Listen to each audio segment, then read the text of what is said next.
la ONU declara de manera oficial que existe hambruna en Gaza. El gobierno israelí se manifiesta en contra. El coordinador de ayuda humanitaria de la ONU pide que se permita el ingreso de ayuda humanitaria sin restricciones. El presidente de Ucrania destaca la disposición de Estados Unidos para dar garantías de seguridad hacia su país ante futuros ataques de Rusia. El Papa León XIV recuerda en este día la fiesta de Santa María Reina y hace un llamado al perdón en medio de la Jornada Mundial de Ayuno y Oración por la Paz. La escasez de vocaciones obliga a las hijas de la Caridad de San Vicente de Paúl en El Salvador y a la Orden de los Carmelitas Descalzos en México a dejar importantes obras de pastoral. Más de 1 millón de fieles se juntaron en Brasil para honrar a la Virgen María. Los peregrinos caminaron unos 12 kilómetros entre oraciones y alabanzas.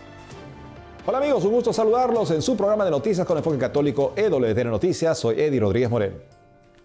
Iniciamos el programa contándoles que la ONU declaró oficialmente la hambruna en Gaza. Según el Sistema de Fases Integradas de Seguridad Alimentaria, IPC por sus siglas en inglés, utilizado por las Naciones Unidas, más de 500.000 personas en la franja se enfrentan a inanición, miseria y muerte.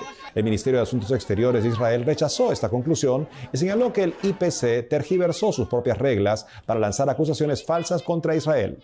El IPC negó la acusación. Por su parte, el coordinador de ayuda humanitaria de la ONU pidió al gobierno israelí que abran los pasos fronterizos y se deje entrar la ayuda humanitaria necesaria sin obstáculos. También hizo un llamado de reflexión al mundo. Escuchemos. La hambruna de Gaza es la hambruna del mundo. Es una hambruna que nos pregunta, ¿y tú qué hiciste? Una hambruna que nos perseguirá a todos. Es una hambruna previsible y evitable. Una hambruna causada por la crueldad, justificada por la venganza, propiciada por la indiferencia y sostenida por la complicidad. El presidente de Ucrania, Volodymyr Zelensky, dio una conferencia de prensa junto al secretario general de la OTAN, Mark Rutte, en Kiev. El mandatario señaló que Estados Unidos ha mostrado disposición para dar garantías de seguridad en la defensa de su país, lo que calificó como un primer paso para proteger a Ucrania en futuras agresiones de Rusia. En la Casa Blanca también se pronunciaron sobre los acuerdos comerciales de la India y Rusia en medio de la guerra. Veamos. El presidente Donald Trump, que a principios de esta semana se reunió con el presidente Zelensky y los líderes europeos para encontrar un camino hacia la paz, señaló en redes sociales: es muy difícil, si no imposible, ganar una guerra sin atacar al país invasor. Es como un gran equipo deportivo que tiene una defensa fantástica, pero al que no se le permite jugar al ataque. No hay posibilidad de ganar. Lo mismo ocurre con Ucrania y Rusia. El corrupto y tremendamente incompetente Joe Biden no dejó que Ucrania contraatacara, solo defenderse. ¿Cómo funcionó eso? Rusia lanzó un gran ataque contra Ucrania, que dejó varios muertos y heridos. Fue el tercer ataque aéreo más grande de Rusia este año en cuanto a cantidad de drones. En Leópolis, Lviv, un jardín de infancia estuvo entre los edificios dañados, con ventanas y puertas destrozadas. También fue alcanzada la fábrica Flex, una planta electrónica de propiedad estadounidense ubicada cerca de la frontera con Hungría. 6 trabajadores resultaron heridos. Según Ucrania, Rusia ha disparado casi 1.000 drones y misiles de largo alcance desde las conversaciones del lunes en la Casa Blanca. Por su parte, Vladimir Putin se reunió con el ministro de Asuntos Exteriores de la India en el Kremlin para impulsar las relaciones comerciales. En el jardín norte de la Casa Blanca, el asesor presidencial Peter Navarro declaró a EWTN que Estados Unidos mantendrá los aranceles secundarios a la India por comprar petróleo ruso. Entonces los rusos utilizan el dinero para fabricar más armas y matar ucranianos, por lo que los contribuyentes estadounidenses tienen que proporcionar más ayuda de tipo militar a los ucranianos. Eso es una locura. Siguiendo con esa pregunta sobre la India, Sí, se supone que la duplicación de los aranceles al 50% tendrá lugar el 27 de agosto dentro de unos días. sí. ¿Cree que eso va a suceder, la duplicación de los aranceles? Creo que eso va a suceder. La India no parece querer reconocer su papel en el derramamiento de sangre. El Papa León XIV, a través de su cuenta de la red social X, pidió que en la jornada de ayuno y oración por la paz que convocó para este viernes, los corazones se liberen del odio y prevalezca la visión de conjunto animada por el bien común. Recordó que la Iglesia celebra en este día a Santa María Reina, también invocada como Reina de la Paz. El Papa subrayó que perdonar no significa negar el mal, sino impedir que genere más mal. Vatican News informó que episcopados y comunidades en todo el mundo apoyaron la jornada. La custodia de Tierra Santa destacó que la paz es un don largamente esperado y profundamente deseado. Los medios vaticanos afirmaron que un cambio de ritmo a nivel político y diplomático sigue siendo apremiante. El Papa León XIV recibió una audiencia al presidente de Seychelles, Babel Rakalawan, en el Palacio Apostólico. Posteriormente, el presidente se reunió con el cardenal Pietro Parolin. Según la oficina de prensa del Vaticano, durante las reuniones se destacaron las buenas relaciones entre la Santa Sede y Seychelles. El diálogo abordó la situación política y socioeconómica del país. Se trató la colaboración con la Iglesia en medio ambiente, sanidad y educación. Hubo especial atención a la formación de los jóvenes del archipiélago. Seychelles, conformado por 115 islas, está situado en el Océano Índico, al noreste de Madagascar. Fue colonizado primero por franceses en el siglo XVIII y luego por británicos, obteniendo su independencia en 1976. Su historia combina influencias africanas, europeas y asiáticas, siendo hoy una república reconocida por su estabilidad política y su economía turística.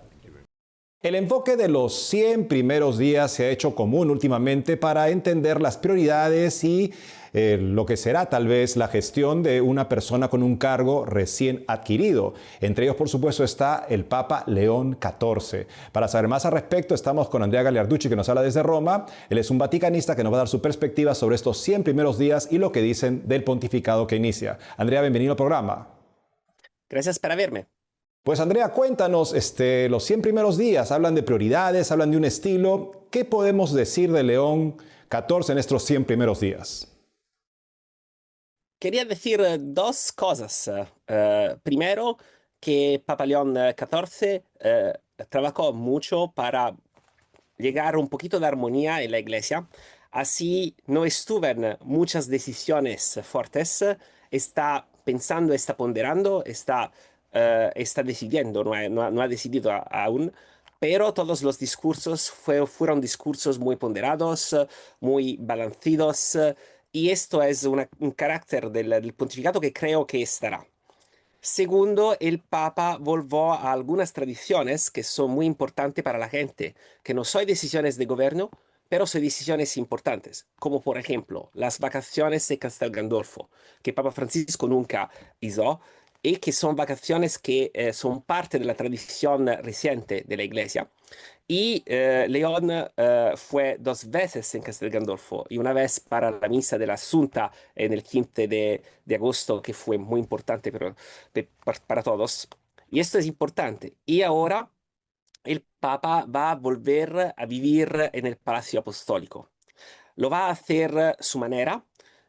Parece que estará una comunidad de agustinos o amigos, pero va a vivir en el Palacio Apostólico, que Papa Francisco nunca utilizó para vivir, utilizó para los encuentros, utilizó para los ángeles, pero no utilizó. Son dos decisiones muy simbólicas, pero muy importantes. Como sé si fue una paréntesis de tradición con Papa Francisco, con este pontificado muy imponente, muy fuerte, y ahora estamos normalizando un poquito, que no significa cortar con la tradición de Papa Francisco, con los enseñamientos de Papa Francisco, significa rebalanzar el pontificado. Un papa es siempre mucho más que el individuo que ocupa el pontificado, habla de toda una tradición y ciertamente León XIV le da importancia a entrar a esa tradición y expresarla justamente en sus gestos y en otras decisiones como las que has mencionado. Además también para mí me ha llamado la atención, por supuesto, un par de comunicados que muestran un estilo no confrontativo, pero a la vez que aporta lo que considera necesario. Por ejemplo, este mensaje que le envió al CELAM, por ejemplo, concluida su reunión, con la importancia de que toda decisión en la Iglesia, para bien de la Iglesia, parta de la Escritura y la tradición. Decir eso me pareció importante. Y, por supuesto, el reciente mensaje a esta conferencia de la Amazonía, donde él les habla de que hay que salvaguardar la naturaleza, pero mucho menos, y hay que tener mucho cuidado de no idolatrarla y convertirla en un objeto de culto. Me parecieron manifestaciones que revelan su preocupación también sobre ciertos contextos en la Iglesia. Son parte del pensamiento de lo cual estuve hablando antes, porque, por ejemplo, el mensaje a la conferencia de la Panamazonía no está, no está para cortar la conferencia episcopal, la conferencia eclesial está allí, estará allí, es una conferencia regional muy importante. Está para rebalanzar algunas discusiones que devinieron demasiado oltre, si podemos decir así, como el debate sobre la Pachamama y estas cosas. Es un balanceamiento muy importante, pero no es un balanceamiento, es un balance que está hecho sin acusar, sin atacar el pontificado presidente. pontificado presidente fue un pontificado de abertura de procesos y estos procesos ahora tienen que ser no clusos, no es el momento de incluirle, pero es el momento de normalizarlos. Demasiado debate llega a no ver más la evangelización y las razones de la fe, que son importantes al mismo nivel. Claro, y ahora quedan, por supuesto, nombramientos importantes que todos esperamos y también algunas declaraciones o pronunciamientos que también están justamente en bandeja y que se espera que él aborde en breve. Sí, tenemos 5 nombramientos importantes que tienen que ser hechos en los próximos 4 meses. Son 5 jefes de dicasterios, incluido el dicasterio que fue del Papa, el dicasterio de los obispos. Y creo que desde septiembre, hasta el final del año, tenemos todos estos nombramientos. Estos nombramientos van a decir mucho de lo que el Papa piensa de la Iglesia, pero al mismo tiempo no creo que estos nombramientos van a ser destructivos o en total discontinuidad con las decisiones del Papa Francisco. Hasta ahora, la sola decisión de discontinuidad fue la inclusión del comité para la Jornada Mundial de los Niños en el dicasterio de los laicos, familia y vida. No fue incluida antes porque Papa Francisco quería haber un organismo para sí, pero ahora está incluida. Y este es el más grande signo de discontinuidad. Pero para los nombramientos que hemos visto hasta ahora, para las decisiones que hemos visto hasta ahora, el Papa León es un Papa muy institucional. No tiene que romper la institución, tiene que llegar a la institución entre aguas tranquilas, si me pasas la expresión. Pues estaremos muy atentos, claro, y orando por el Papa León para que brille en él la entrega de Cristo por el bien de su iglesia para abordar estos temas pendientes que tú mencionas. Andrea Gagliarducci, gracias por haber estado con nosotros el día de hoy. Gracias a vosotros. Por otro lado, la cifra de trabajadores humanitarios que fueron asesinados va en aumento. Por ello, Cáritas Internacionales hizo un importante llamado. Casi 128 trabajadores humanitarios han sido asesinados en lo que va del 2025, mientras ofrecían ayuda a personas vulnerables en zonas de guerra. Según Vatican News, esta cifra supone un aumento respecto al año anterior, tomando en cuenta los primeros 8 meses del año. Para honrar a los que han caído y defender a los que aún siguen con vida, Cáritas Internationalis, la rama de acción humanitaria de la Iglesia Católica, lanzó un llamado en favor de la defensa de los trabajadores humanitarios. Incluso hemos tenido el caso en el que diferentes grupos armados atravesaron la línea del frente, entraron en una aldea cercana a la línea del frente, apuntaron con un arma a la cabeza de una persona mayor y le dijeron: por favor, llame a los voluntarios, pídales que vengan a hacer una evacuación. Y lo hicieron, y cuando los voluntarios con el transporte llegaron para socorrer a esa persona, fueron capturados, asesinados y el transporte fue confiscado.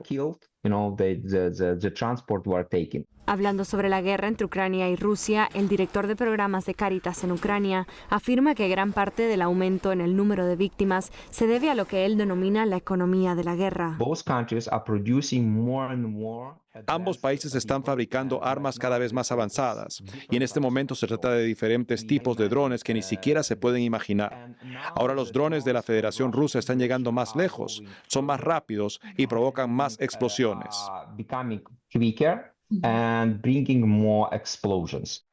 En un encuentro con representantes de las iglesias orientales, el Papa León XIV aseguró que es desalentador ver que la fuerza del derecho internacional y humanitario ya no parece ser vinculante, sustituida por el supuesto derecho a coaccionar a otros por la fuerza. Para Víctor Janina, director del Desarrollo Humano Integral de Cáritas Internationalis, la falta de respeto hacia las instituciones y leyes humanitarias internacionales es una crisis que debe afrontarse. Sí, necesitamos mucha oración, pero también necesitamos muchas acciones de defensa para presionar a Estados Unidos que no quieran respetar el derecho internacional humanitario. Y los trabajadores humanitarios, y especialmente las poblaciones civiles, por favor, ayúdenos a decirles que no podemos permitir que esto siga ocurriendo con total impunidad. Tenemos que defender esto por el bien de todos nosotros, creyentes y no creyentes. El trabajo humanitario en zonas de conflicto tiene como objetivo ayudar a las personas a reconstruir sus vidas en medio de la inestabilidad, pero según el director de programas de Cáritas en Ucrania, también es un testimonio de la fe. Para mí era una cuestión de elegir entre confiar en Dios o intentar evitar la misión y la vocación que tenía ante mí. Sin duda, en ese momento comprendí que debía apoyar a mi pueblo, debía ayudar, organizar la asistencia de Cáritas, tal y como se había hecho hasta entonces. En Roma, Paola Flynn, EWTN Noticias. Hacemos una pausa y al volver, la escasez de vocaciones obliga a las Hijas de la Caridad de San Vicente de Paúl en El Salvador y a la Orden de los Carmelitas Descalzos en México a dejar importantes obras de pastoral. Además, más de 1 millón de fieles se juntaron en Brasil para honrar a la Virgen María. Los peregrinos caminaron juntos unos 12 kilómetros entre oraciones y alabanzas. Regresamos con más noticias con Enfoque Católico.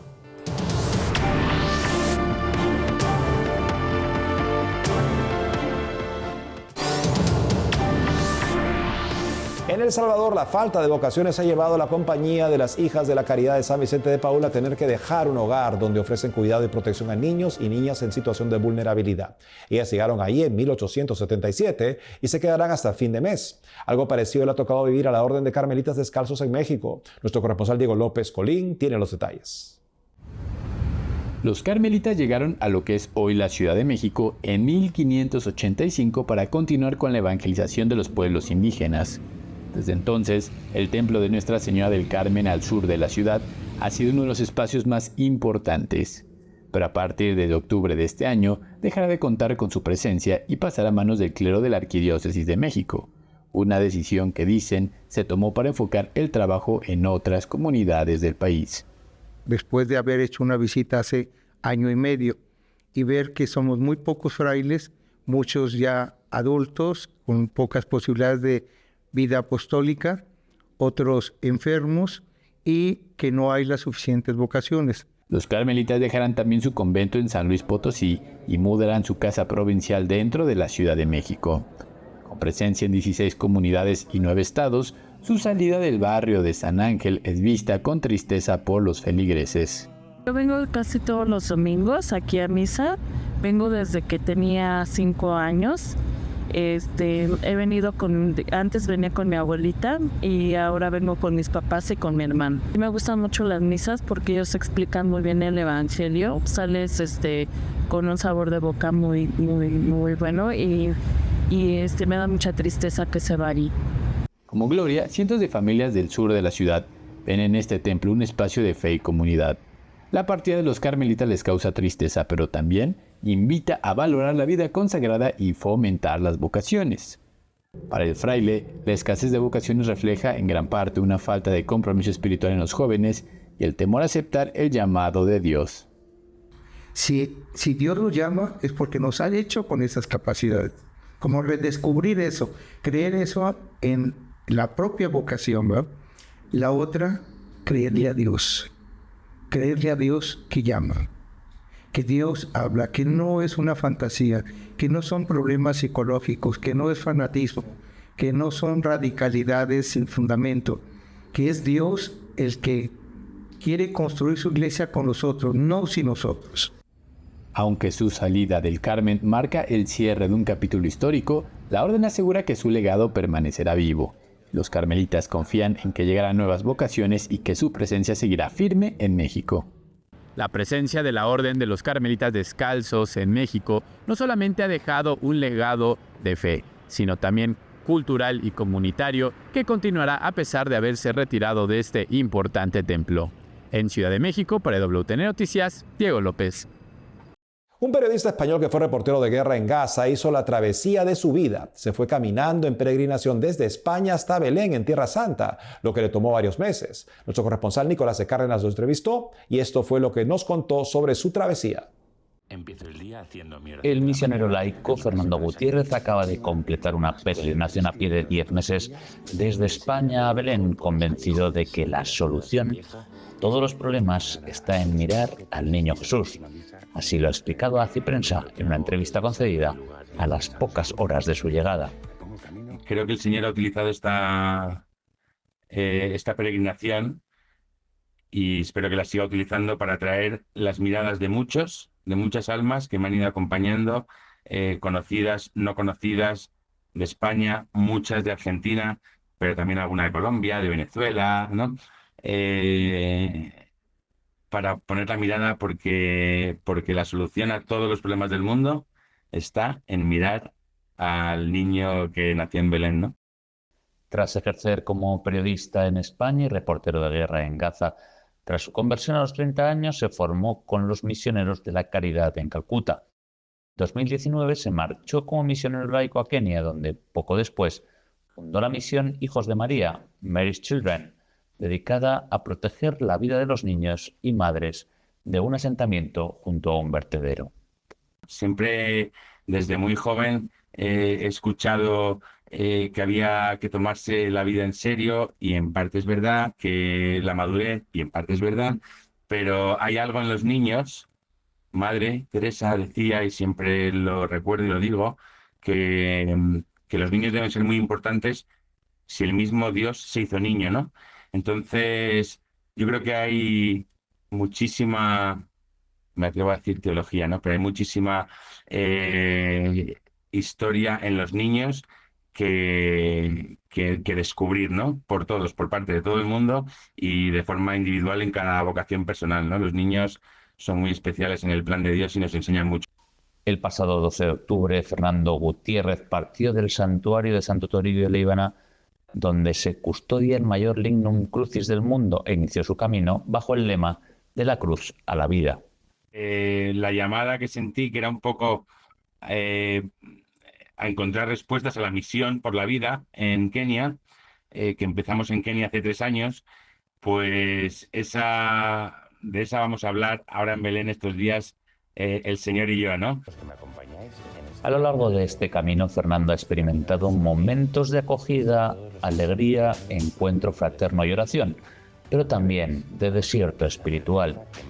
Dios me ha llevado, yo creo, a caminar con Él en los tiempos que también he tenido de desierto, ¿no? Que sobre todo han sido, digamos, la última parte de la peregrinación, ¿no?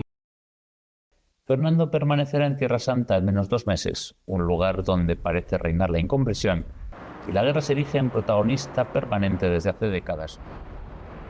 Más de 1 millón de fieles se juntaron en Brasil para celebrar a la Virgen Asunta. Nuestra corresponsal Natalia Queiroz estuvo ahí y pudo conocer el fervor de la gente en esta multitudinaria manifestación mariana.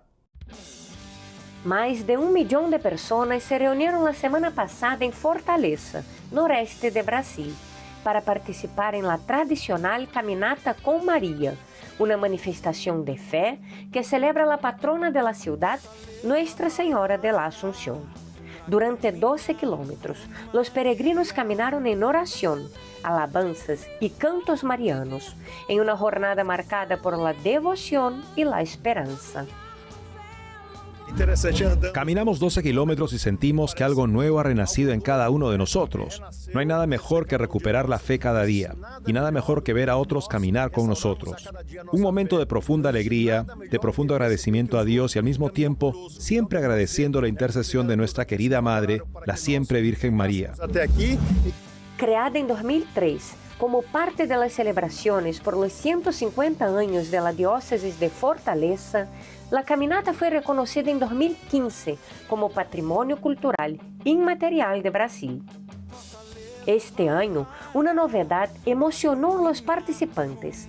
Un manto de María de 100 metros fue extendido sobre los fieles, simbolizando la protección e intercesión de la Virgen. La señora Elizabeth compartió su experiencia de estar bajo el manto de María. Y yo creo que todas aquellas personas que en ese momento se entregaron a Nuestra Señora para que las condujera a su Hijo Jesús, recibieron gracias para la gloria de Dios. Muchos peregrinos caminaron para agradecer por bendiciones recibidas por la intercesión de la Virgen. Estoy aquí para agradecer a María, nuestra Madre, y alabar y proclamar que su nombre es bendito entre todos. Por eso estoy aquí, para agradecer el don de la vida y la gracia de haber recibido de ella el don de la salud. Hace 12 años viví una lucha constante. para descubrir qué enfermedad tenía. Y gracias a Dios, gracias a María, hoy estoy aquí, firme y fuerte, para caminar con ella. Gracias a María, estoy aquí hoy firme y fuerte para Marianas. La vida de Nuestra Señora es un gran ejemplo para nosotros, futuros sacerdotes de la Iglesia, especialmente para mí, que fui consagrado a ella desde el vientre materno. Por eso agradezco a Dios y a ella por esta vocación tan sublime que he seguido. Y el camino con María es un momento fuerte para renovar la fe y la vocación. Al final de la caminata, la imagen de Nuestra Señora fue coronada solemnemente y con cantos los participantes renovaron su amor a la Virgen. En Petrópolis, Natalia Queiroz, EWTN Noticias. Eso es todo por hoy, amigos. Gracias por haber estado con nosotros. Saben que pueden seguirnos en las redes sociales también de lunes a viernes a las 12 del mediodía, hora de Miami, en Radio Católica Mundial y su programa Más que Noticias con un servidor. Hasta entonces.